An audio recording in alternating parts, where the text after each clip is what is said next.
presented by Mathri Express Music।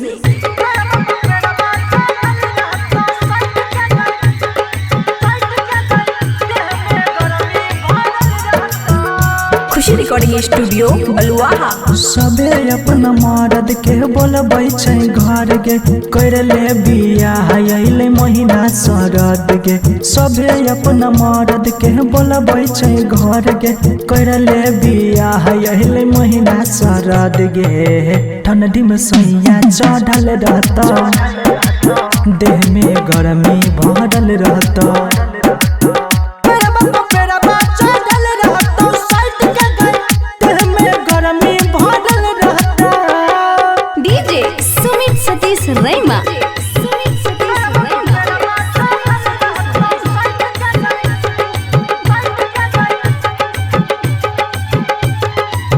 दिन में तोरा कुछ न है तो मजाली है नाइट में,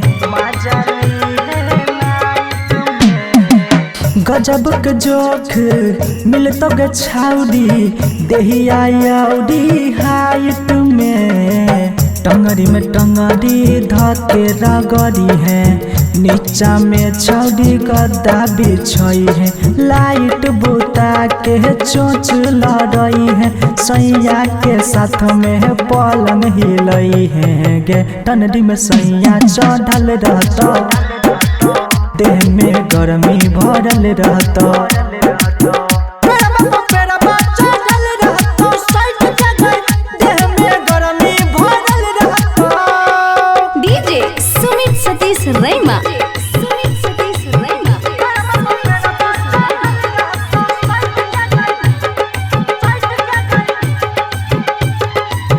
चढ़ल जवानी छौ मजा खुबेली है, छही अभी कमसीन गे। सैया के साथे चढ़ल रही है, बनतौ से कसी सीन गे। कहे छो जद सुने गे छौरी, अमन संगे जमत हो जोड़ी। अमर जीत रतन से दिन गुना बा, पंडित से कही के बिहार चा।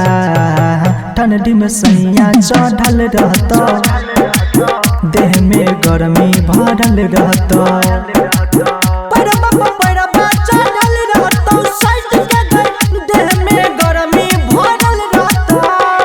बड़ी मजा आई तो। खुशी रिकॉर्डिंग स्टूडियो बलुआहा।